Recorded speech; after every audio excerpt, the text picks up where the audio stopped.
Ladies, gentlemen, boys and girls, welcome to episode 9 of the SimRacing Expo podcast. I'm your host, Luke Crane, and I'm joined today by David Hunter of BDH. How you doing, mate? You all right? I'm all right, Luke. Thanks. Yeah, good to see you and hear you again. Yeah, the one person of the team I didn't get to meet last year in Dortmund, where some Yeah. very professional evening meetings were had with the boys. Nothing like beers involved or anything like that. It was purely No. business discussions. But hopefully, I don't know. Are we going to see you this year? Actually, that's probably the first question I should ask. Yes. Ooh. Yes. I'm booked down. I couldn't make it last year. I was still recovering from a few illnesses, so I wasn't fit to travel. But I'll be there this year. I'm looking forward to it very much. You're going to love it, mate. It is bigger than ever this year. It's just obviously, your lads have all said that it was good fun and whatnot. Oh yeah, they had a great time. I think they made some big connections as well with other companies, and like I think you realised that once you're at the Expo, as much as there's you're all competing against each other in this business, everyone can be friends as well. That's one thing. Oh, absolutely. One massive misconception the SimRacer community has is like, oh, that Fanatec must hate Logitech. No, that's not how it works at all. No. I've certainly never come across anything like that, and I've spoken to a lot of people as well, without going to the Expo. So never had any animosity from anybody, just, well wishes and good luck and all the rest of it. So yeah, it's a great community. It's a good place to be, and it's great to be involved. Absolutely. Well, first of all, let's do a little introduction then, because people obviously wouldn't have seen you last year at the Expo, / probably never seen you before in their lives. So obviously you're David Hunter. Let us know who you are, what you do, and what BDH is in a nutshell. In a nutshell, well, I'm just a petrol-head engineer, mechanical engineer, precision engineer. Been around motorsports since I was 16, still at school, and I've just never ever let go of that. I've raced as a competitor. I've navigated in rallies. I've done a lot of formulas and stuff, but also been a very active pit crew member for various formulas and various people, basically. And the old mechanical knowledge came in, and that's how I started BDH during lockdown. I just started off as a bit of not a joke, but just something to do during lockdown, and encouraged by a few mates, like, we could do with a shifter, and we don't want to spend 1,500 quid on one, and we don't want one of the high street brands. Can't you do something? And I just went out in my shed and did something. Well, this is my new shed. My old shed's sadly no longer. But yeah, he started off as just make a few bits and pieces and make a couple of shifters maybe to give away to my friends so that we could all enjoy a bit better. And it just took off from there. One of the lads got one, put it on the internet, and it just went berserk. So here we are 5 years on, and we're a good little business going now, and a healthy community, customers, and all the rest of it. It's great. It's completely changed my life, if I'm honest. It's been a wild journey, but it's an enjoyable one. So, what were you doing for a living before you started to make shifters? That's my question. Yeah, well, I set out in life. I wanted to be an engineer, a precision engineer, when I left school in 1981. And there was no apprenticeships about around York. There was very few, and unfortunately, I had to go second choice, which was as a motor mechanic. So I served my time as a motor mechanic, and then I actually went driving lorries for a long time, HGVs on the continent for a few years, and then Billy was born, my son, and I found myself like, what do I do? I didn't want to be away from home, and then I thought, right, I'll go back to school. So I enrolled in a course and started learning precision engineering, turning, milling, and stuff like that. And then I did a late apprenticeship. I think I was 30 years old when I started as an apprentice at a company. Then ended up with my own business, machining. Then that went to the wall. I shut that down, and I got offered a job again in engineering as an engineering manager for a renewables company. And then I got made redundant, and I went back into engineering with a friend. And then eventually COVID came, and this happened. So that's my life in a nutshell. There's a lot more to it, obviously, but in a nutshell, that's where I've been and done most of the work I've done. Fair enough. Yeah. Fair enough, mate. Well, let's have a look at the first product then that you came out with. Let me just do some magic here. There we go. So we've got the BDH H1 Specialized Mechanical H Pattern Shifter.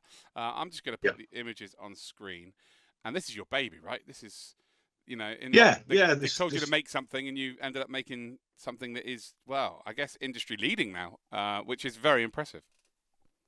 Yeah. It's I had a basic idea in my head when the lads were encouraging me, you know, and I don't think it's here. No, it's not. It's at the workshop. I came out in my old shed, and just a proof of concept. I had a basic idea of how to do it, you know. I did that, and then it sort of evolved from there into what is now known as the Bazooka. So yeah, and that got sort of nicknamed by one of the guys who one of the first, in fact, that reviewed it. A guy over in Sweden, Henrik. He bought one, and then he did a review of it, and he actually reviewed it against the Pro Sim, and I think the title was "The Bazooka Takes on the Tank," and he did a side-by-side review, and it was a good outcome for BDH.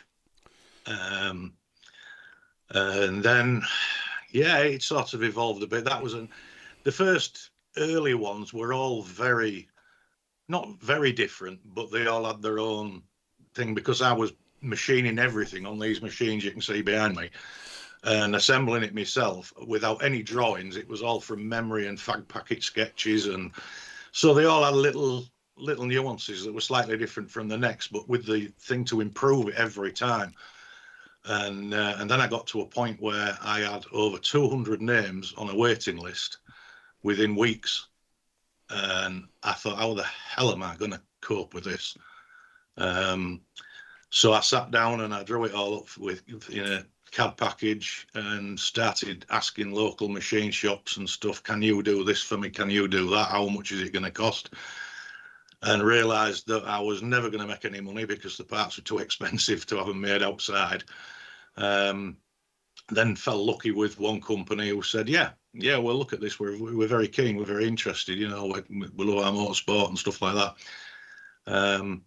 And so they came on board with me and, you know, gave me a lot of leeway credit-wise, because it obviously cost a lot of money to get things going, and I didn't have a lot. But they believed in me. They believed in the company they believed in the product and helped me out no end. And yeah, and before long I think the first batch I ordered was 20 shifters, or 20 parts to make 20 shifters. I assembled them myself. This was after building probably 30 or 40 myself and working night and day. And then now we're ordering 1,000 units. Whoa. Yeah. And obviously the beauty of that is because we've got that power, if you like, buying power, like any company that grows, we're now paying, we're paying a lot less now for the parts because they're just, you know, mass produced. So we've passed that on to the customer. And I'd say now, I apologise if anybody's got a bad taste in the mouth, because they maybe paid £800 or even more than that for an H1 a few years ago. And we've just relaunched the 5th anniversary edition to bring that shifter back. And we've done it at, I think it's £495 plus VAT. So it's the cheapest it's ever been.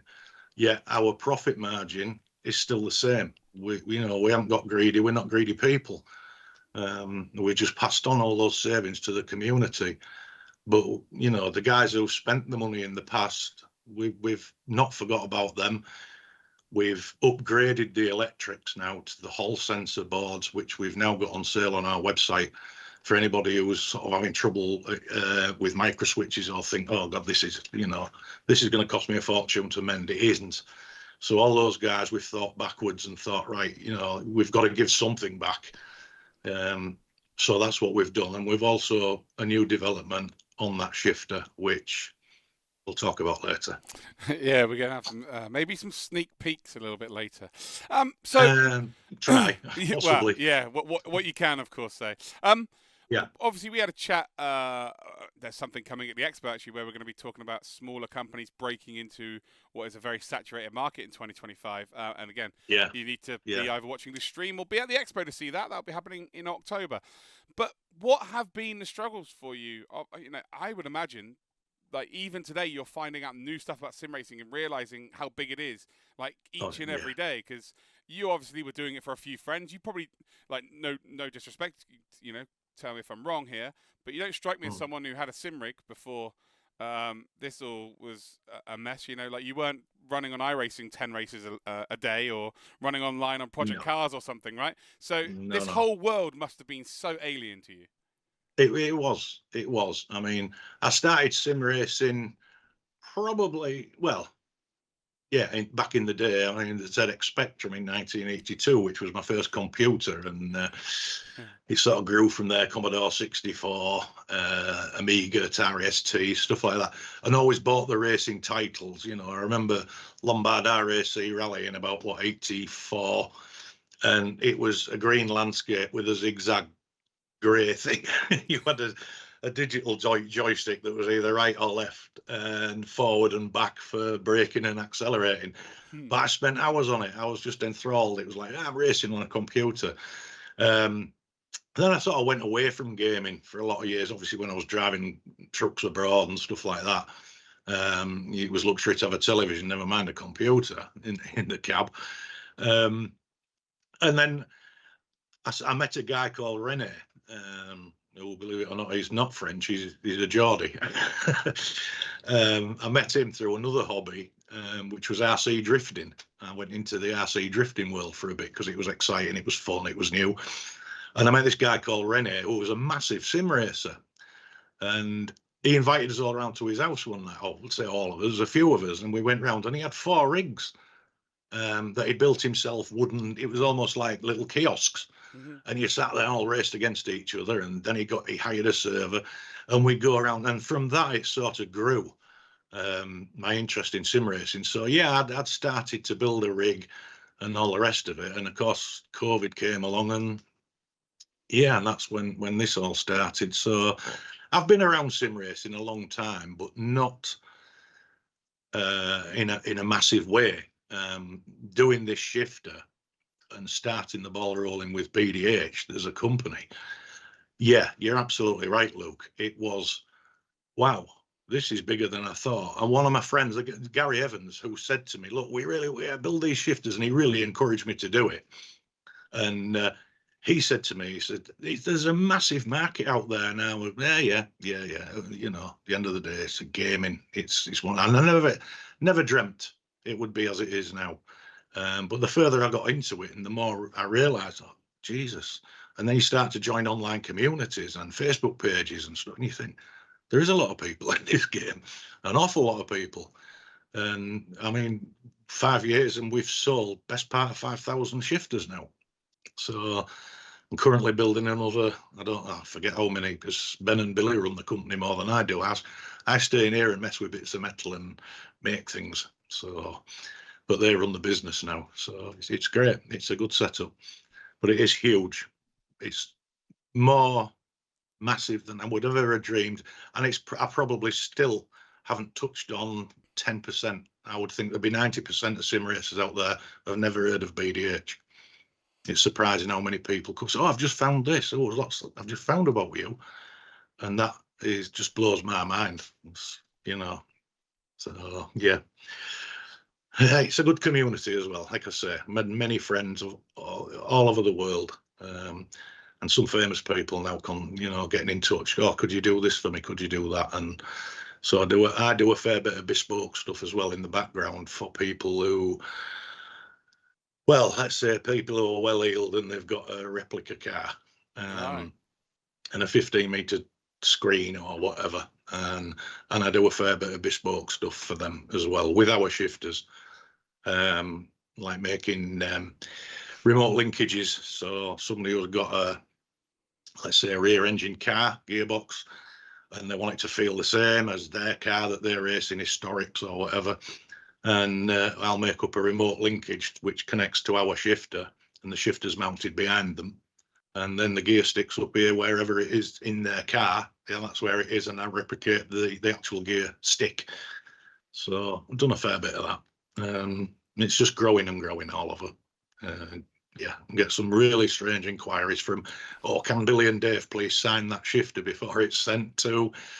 Can you build me a? It's a weird couple of people to have signed something, isn't it? Crikey. Yeah. I think that was hilarious, to be honest. That was about 4 years ago. This girl bought a shifter. She ordered a shifter, and then an email came through, and she said, could you ask Dave, or could Dave sign it before it's delivered? And I just laughed my head off, really. But I did it, and I signed it, and then I said, well, Billy signed it, and another lad that was helping us out then, Josh, he signed it, and she was over the moon. So happy days. Well, you've made it very clear that the community is very important to you. Like, there's not many companies that would. I've never heard actually of a price drop of a product that's brand new, not refurbished or anything. You buy it on a website. I've never heard of a price drop, and the fact that you're still able to make the same the profit margin, so you've sort of given back to the communities and making sure that they don't take the hit, really, is actually very admirable. And again, you would not find that in many companies. No. And that's just not in SimRacing. I just mean in general. Like, it just doesn't happen. Yeah. You see, when we have a budget every year and prices go up, when the world's in a better state, it never goes down again, does it? It always just continues. No, you're right. You're absolutely right. But at the end of the day, we never started this, or I never started this with dollar signs in my eyes, spinning around, thinking, "Oh, I'm going to have a super yacht. I'm going to have a Ferrari." It was just doing something for my peers, if you like, just other guys like myself that like a bit of sim racing and want that extra bit of immersion, real feeling, and that was it. It was more a favour for friends, and I think my moral compass is, I'm not a greedy person, neither is Billy or Ben. We're just normal people, and first and foremost, we're sim racers. We just happen to make a living out of it now. But there's no need to rip people off.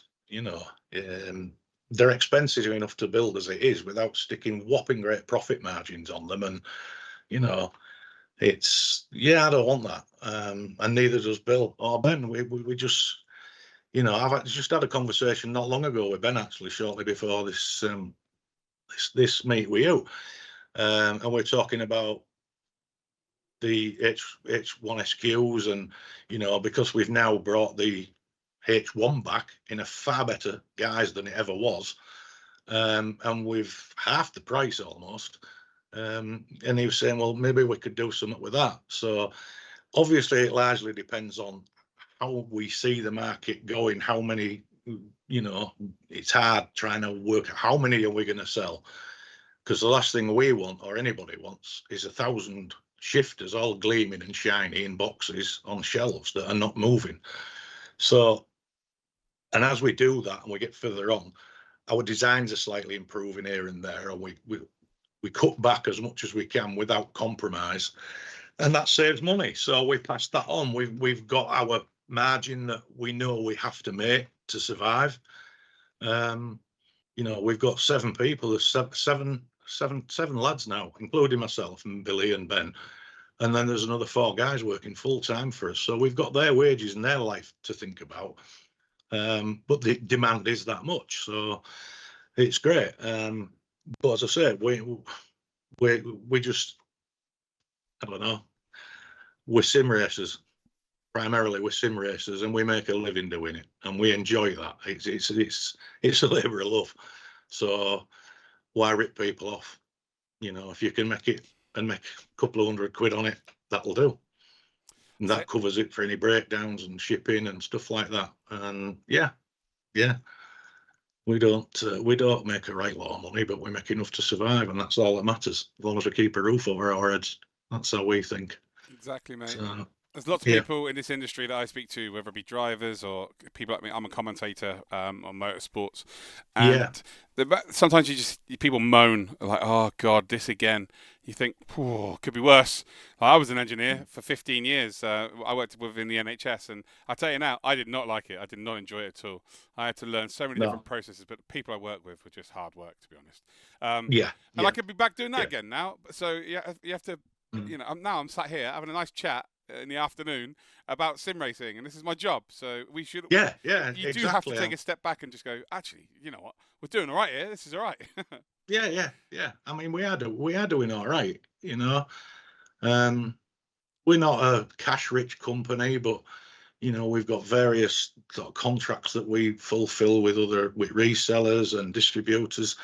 I mean, Podium One in America, they're massive, and we're lucky enough that Steve Palladino absolutely loves our products, and he supports us well. So we've got a good thing going with Steve over there. He runs anything other side of Atlantic. Steve sorts all that. He's our main distributor for America, North America, etc. And he does a fantastic job for us. And he's become a really good friend. And through him, with other people, I don't want to name drop, but because Steve's like he is, and a lot of famous race drivers and real life guys, they've all got our shifters, and a lot of celebrities have got our shifters, all through what Steve's built and sold them rigs. And it's just, I can't believe it. I have to pinch myself sometimes. He'll ring and say, "Oh, so and so's just bought a rig," and I just think, Christ, I've only heard of so and so because he lives in California or Hollywood and he's an A-lister, or he's a rapper, or he's a podcaster. And they're famous people, and I just pinch myself and think they're playing about, dare I say, with man now. Oh, good God. Yeah, that's a big joke. Is that's everybody? All these celebrities playing with your knob, Dave. Oh, Christ. So yeah, you might want to cut that bit out though. Oh, no. We'll keep that one. That's absolutely fine. But I will, Yeah. so we're going to get onto the new one, the H1SQ, very shortly. Yeah. Obviously, we're talking about the H1. What trials and tribulations have you had to go through from COVID to 2025? Has there been any setbacks that have made you think, do you know what, I need to step away from this? No, the biggest setback we had, because everything was going absolutely, it was great. It was born during COVID, and I think anybody who was sim racing during that time will have seen sim racing grow massively during lockdown. So I guess doing what I did when I did it was the best time ever to do it, because people were at home, their wages were being paid, they were traveling to work, they had money at the fingertips basically, and sim racing was just grew. So yeah, I never looked back. The biggest setback we had was beginning of last year, when we were looking for our first set of premises, Billy, I, and Ben, and I had a stroke on the spot while we were looking at a set of premises just outside York. And at that point, we had a big delivery of parts, 1,000 units worth of parts coming in, and I was in hospital with drips coming out of me, and weren't sure how I was going to be, whether I was going to come round, or Billy had just given up his full-time job to come on full-time with us, because he always worked on an evening and a weekend, and he just literally finished work, and I had a bloody stroke, and that really did knock us back. And as a result of that, the first batch of H1SQs that went out, I'll say it myself, they were not up to scratch. There was various issues that weren't seen. We didn't get that chance for me to take it from prototype to, dare I say, fully tested. And there were a number of errors. And the first batch, and the first couple of batches really, but definitely the first batch, really, I wouldn't say shoddy, but they weren't up to scratch. And it was a risk. We had a contract to fulfill. And Billy was panicking. He's like, "Oh, well, I don't know then." I was trying to sort of teach him how to do it from a hospital bed. and there were a few errors, like I say. But once we got going, we recalled every one of them, or every one of them that hadn't already been like, I've got a problem with this. And by then we were just replacing. We'd say, send it back, we'll send you a new one, because I was sort of starting to come around a bit, and the quality of our build on that product was getting better and better all the time. We got some good lads to help us. So basically, all that we just replaced them across the board, right. And so we ended up with a big pile of shifters that we had to sort out, which we never did, if I'm honest, because most of them came apart. They're still there now. We took them all apart to salvage parts from them, but we did the right thing, and we made sure, and we replaced every one of that first 50 worldwide. And then we got to a point where, you know, it was getting better and better and improving.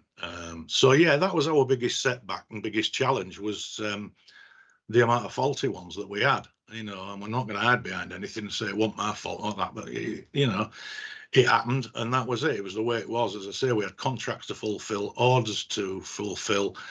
Billy and Ben and Ben's dad and a few other good guys were doing their very best, and there was just some issues that were happening. So yeah, that was our biggest setback, but we just dug deep and just kept going and we pulled it round. So yeah. So you're in your hospital bed and it's not looking great, and you're thinking about the customers having a good time. That's again very admirable. Yeah. So you're in hospital. What was going through your mind? Let's take the sim racing, take the shifter out of the equation. How are you dealing with the situation as a person, mate? That's a tough one, is that, because predominantly, yeah, the BDH was just there. I just had to get it right. I had to get it, you know. I'd spent what 3 years building up a good reputation on my own for customer service and all the rest of it, and ultimately I paid the price. That's the overtiredness and all the rest of it. That gave me the stroke. It was just absolutely washed out. But while I was in there, I was just like, how am I going to do this? How can I do that? And then, you know, I'd be on the phone to Billy and say, are you all right? Yeah, I'm all right. And I knew he was stressed to hell, but he wasn't showing it. And obviously he was scared. He'd just given up his day job to come on board full time with BDH. We were launching this new dual mode shifter. The world was expecting it. So honestly, I don't think I was thinking about much at all, other than how the hell are we going to do this? But Billy and Ben and Ben's dad, JC, from JC Sim Supplies, he's a good friend of ours, and all these people just rallied round. You know, Billy, for one, he jumped on its back and pulled its ears back and said, I'm going to do this, and he did it. And you know, yeah, it was quite a difficult time. But there was still a lot of pride going on with me, especially with my son, you know, with Billy, because he'd not really done much putting together. But he hadn't built an H1SQ. He didn't know the inside of them at all. But I said to him, there's one on my rig. The prototype's actually on my rig. Go get it, take it off, and learn. And he basically took it home, pulled it apart, put it back together, tested it, and thought, yeah, I'm on it. You know, and then he was instructing the others, and I was doing my best via phone, video calls, and, you know, doctors sticking needles in my arms and doing blood pressure tests, and I'm on a video call with Billy or Ben. So, no, that bolt goes in there. Don't over tighten that one. Has it changed you? Has it changed what your approach now? Now, obviously, you're not in hospital.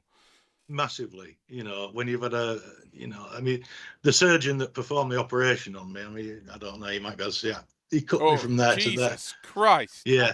Yeah, no, we can see it. Wow. Yeah, I had a blocked carotid artery. Carotid artery in the joint. There's a fork here where it comes up from here, and then it splits round there and round there. And basically that blocked. And I had a big bleed on my brain on this side. And it sort of made me go a bit, you know, well, Ben caught me. If he hadn't caught me, it would have been a lot worse. But Ben caught me when I went down. Billy just laughed. He said, "What are you doing, you silly old bugger?" And then we realised that there was something wrong. But yeah, it's changed me as a person, because you sort of live life thinking you're bomb-proof. All the things you do, really, you just think, hey, bomb-proof. But that was close. The surgeon said we shouldn't be having this conversation. Wow. He said, you're one very, very lucky man. Somebody up there must love you or want you to be here. And, I'm not a religious person or anything like that, but you sort of think, yeah, that was lucky. That was lucky. It could have all been so different within a few seconds. And it makes you realise how precious we all are, and how vulnerable we all are, and how insignificant we are.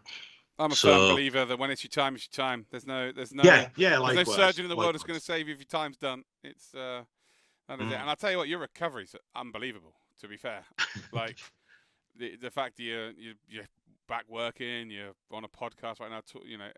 You've done bloody well. Fair play. Well, thank you, Luke. Thank you. Appreciate that. But that's me. I made a commitment to people. Contracts to honour and all the rest of it. So now it was going to keep me back, and we've all worked really hard, not just myself. I can't pat myself on the back too much, because BDH was basically me making a living in a shed, earning a reasonable living. I could have earned more if I'd gone back to work full time for somebody else. And then it was when I met Ben, everything changed when I met Ben. And how I met Ben was he raced caterhams in the real world. Yeah, I've watched him. And he was at a meeting, I don't know where it was, and he was down there racing, and he'd been talking about SimRacing to somebody, and Jim Earlham, who was a big caterum man, and Blair McConaughey, who was one of my first customers, and in fact Blair helped me develop it. In a way, he wanted it to emulate his caterham, so it was a Mazda MX-5 gearbox, and he was sending me dimensions of the throw and all that. So yeah, I'll do what I can. And Blair and I became very good friends. And Blair and Jim had said to Ben about SimRacing, and they said, "Oh, you want to get one of these BDA shifters?" And he said, "Well, where do I get them?" And they said, "Oh, it's a bloke in York." And Ben lives in York, and he said, "Well, how lucky am I?" And I think Ben said it on a previous interview that we did, but basically Ben came to me and said, "Oh, I want one of your shifters, blah blah blah," and then he saw the board on the wall with all the names on and thought, "Oh bugger, I'm going to be waiting a couple of years or more, aren't I?" And so I lent him the prototype that I'd built. I said, "Look, you can take that away, bolt it to your rig. This only lives 3 miles away from me." And I said, "You can use that until I can get around to building you one." Then he subsequently sold his rig, and he brought me the shifter back. He said, "I've brought this back because I don't need it. I haven't got a rig." All right, okay. And he was asking me about business, how it was going and all that. And I was just swamped. I said, "Oh," and he could see I was quite stressed out. And now Ben's a very, very good, astute businessman, selling. He's worked in banks, finance, and all sorts. And he said, "Look, let me help you out." And he went off. And then he rang me later that night and he said, "I've just emailed you something." So I opened this PDF and it was a business plan. Like, to me, it was like reading a book written in Russian. Right. Said, "Well, what's all this? I'm an engineer. I get my hands mucky. I'm not, academic. Forget that." So, and we had a chat and he said, "What do you think?" And I said, "Well, how would he said, don't worry about that. If you do this, I'll come on board." And he says, "All I ask is, help me move my costs for my motor racing." And I said, "Absolutely." So, and with Billy on board as well, a bit younger and determined, legacy and all that. I used to have a machining company years ago, which was always going to be me and Billy, Dave Hunter and Son or Hunter Engineer, whatever. But because I had to pack that in, Billy came on board with this, and it's his legacy. It's for him now. So, but yeah, Ben, I can't take anything away from Ben because he's the guy who really took BDH out there and scaled the business, and it gave us time to do what we do best. He did what he does best, and it's worked. you know. So yeah, I don't take all the credit for the growth of BDH whatsoever. You know, I'm a toy. Do you want to know how small the world is? My partner works with a lad called Harry Cook, who races against Ben, and we live in Dorset, like as far away as possible, right? She I've met works Harry with Cook. him at British Fossils. How small a world that is. Ben races against it is. Like, it is. Mad. Well, I think motorsport in general is a very small world. Yes. Billy met somebody last week. Who was into the, you know, I mean, round Yorkshire, when I was younger, it was all rallying and rallycrossing, you know. Everybody was into rallying because the Yorkshire Forests were just up the road. And Billy met a guy last week, and he was chatting away with him, and it turned out that he knew one of my best mates, Wayne. And Billy had said, "Oh," he said, "well, you might know my dad." And he mentioned me, and he said, "Oh yeah," he says, "I'm just trying to." It definitely rings a bell. And then Billy came home and told me this guy's name. I went, "Oh yeah, I know him." And it is a very small world, without a doubt. But yeah, Harry Cook, I've met Harry a couple of times. I think Harry was in the same pit as Ben. He was in the same team a couple of years back. Right. Didn't he win the championship, Harry Cook? I think he did, didn't he? 310R. Do you know what? I wouldn't know. I think he's racing 420s now. I'll watch it when it's on the touring car package, but then other weeks it's not on there. It's hard to keep track of. Also, Luke Bennett, who I don't know if you know Team Redliner, SimRacing team. Luke Bennett, who races for them, raced in a series in Silverstone last year against them all as well, which is that name rings a bell. But such a small world. Oh yeah, it is. It's great. It's great. It's a good community, and I think that just proves the link between the real life racers and the sim racers. You know, it's not a million miles away. Oh, it's as close as it's ever been, for sure. Yeah. I mean, although probably, dare I say, 99% of sim racers have never been in a race car. You know, I've not raced, and they've never actually sat in a real race car. But the link is there. It's so close. You know, I mean, you look at Jimmy Broadbent, you know, going from sim racing, and now he's racing, you know, in the real world and all that, you know. And so I met Jimmy, me and Billy met Jimmy a few years back down at, I can't remember what, Axim. We were at Axim, and Jimmy was doing a filming day there. And what a great guy. What a great guy. So grounded. Yeah, he's a good lad. He's a good lad. He is a good lad. I've known Jimmy for many years. He's a good bloke. He is. He's a top lad. Yeah, I had a good chat with him.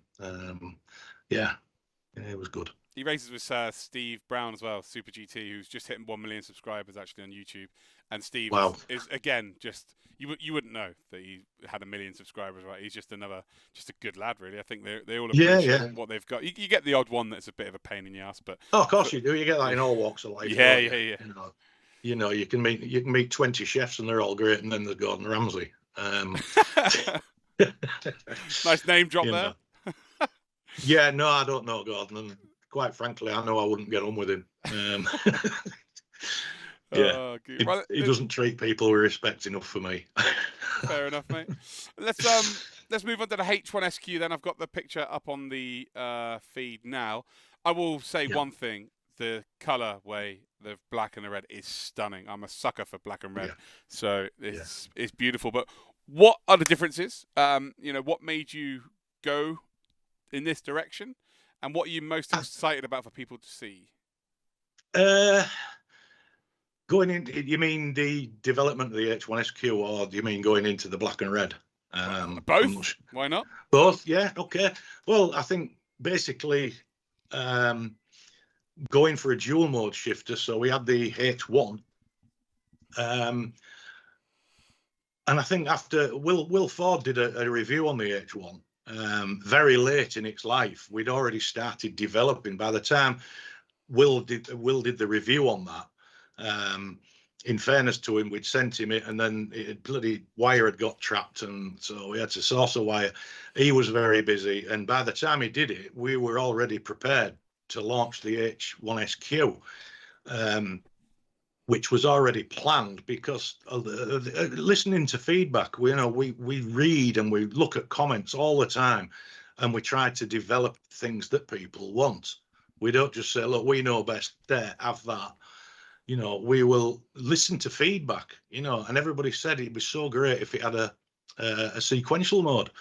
So hence the H1SQ. We thought, right, okay, it's time. So we developed the H1SQ. And yeah, I had trouble with it at the beginning, as I've just explained. But then it sort of, we got it to the point where it was a really good shifter.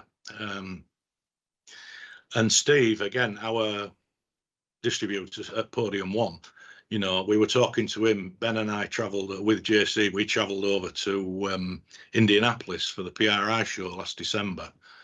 And we were chatting with Steve. And we were talking about, you know, what if we did it black and all this. But what we'd done was we took a black H1SQ, the first one. Ben carried it in his bloody hand luggage, and we took it over there and we bolted it to a bench along with two other of the just straight machine finish silver. And everybody who came to play and test, Ben or I or JC, whoever, would say, which is best, black or silver? And it was about 50-50.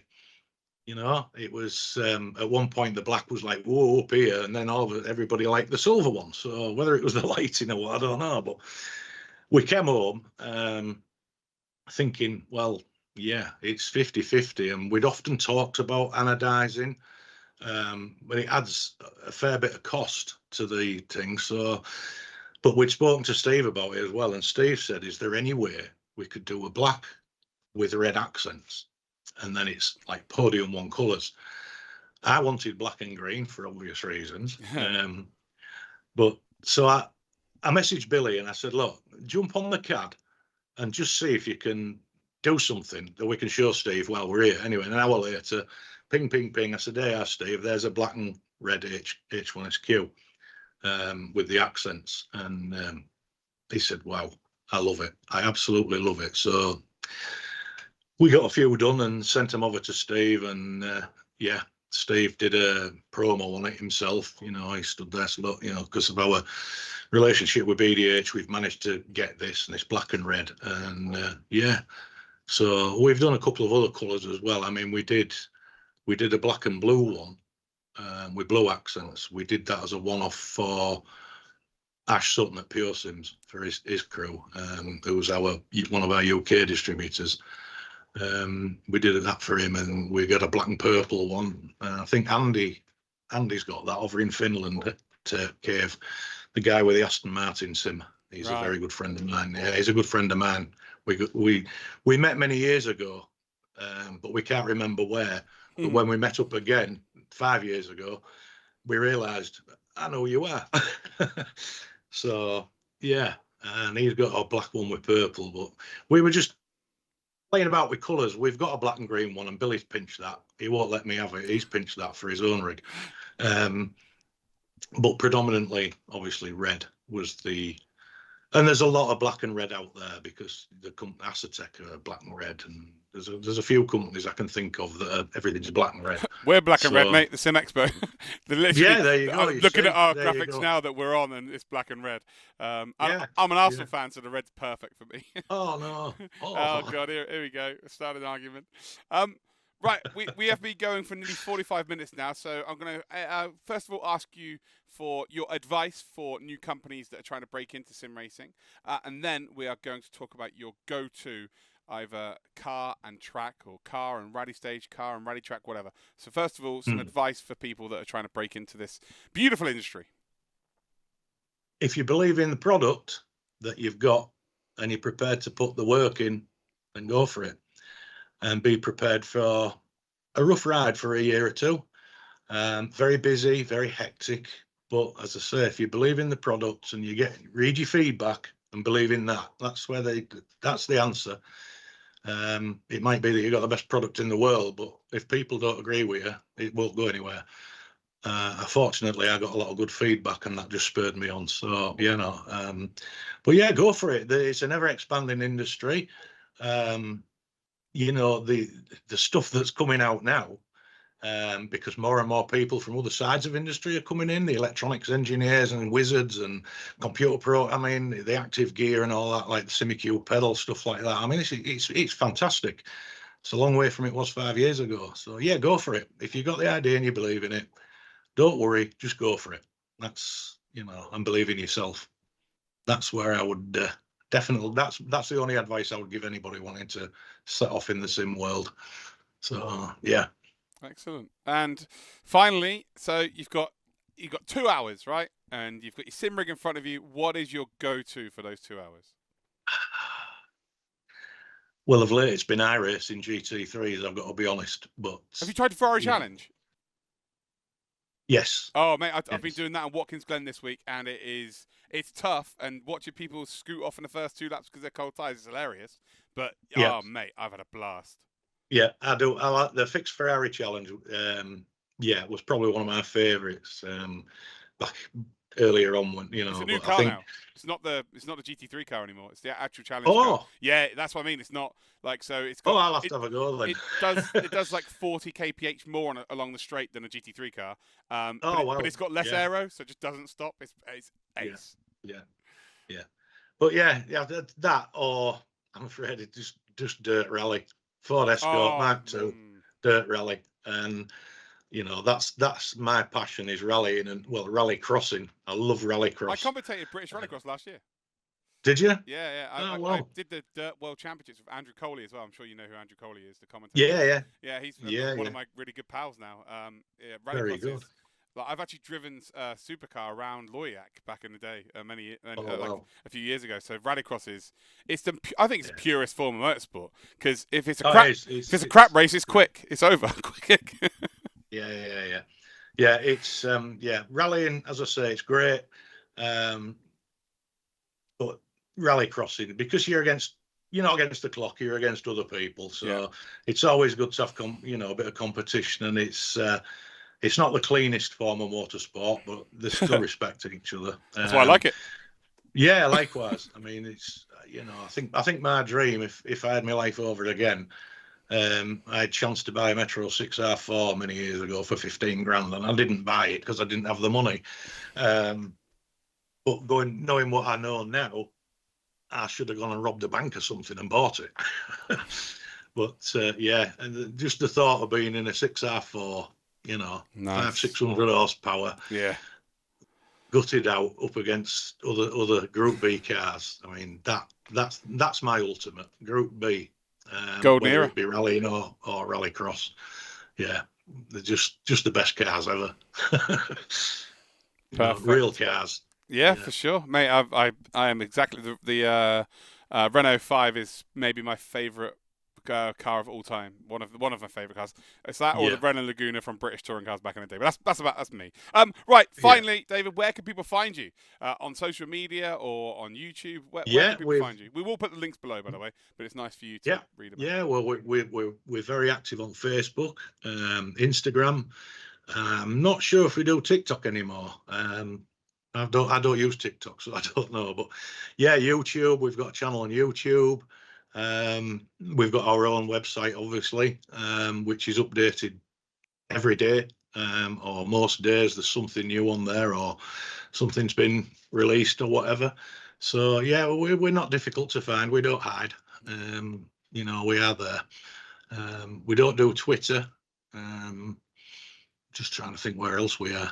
Yeah, I don't know. That would have been a better question for Ben or Billy, to be honest. No worries. Hey, mate, I'm going to send you an email and you can literally give me all the links and we'll post them below so people can go and find your gear. David, It's been an absolute pleasure having you on, mate. Thank you. Well, congratulations on your recovery. Obviously, it's not a nice thing to go through. I'm getting there. How you're doing, mate, is superb. And congratulations on your business. Thank you very much, Luke. Absolute pleasure, mate. I enjoyed it. There you go, chaps and chapettes. That is it. Done and dusted. Episode number 9 is in the books. Please let me know in the comments below if there's anyone in particular you want us to go out there and have a chat with. Maybe there's a company. Maybe there is a sim racer out there that you want us to get involved in. Let us know down below. But we'll be seeing you next time.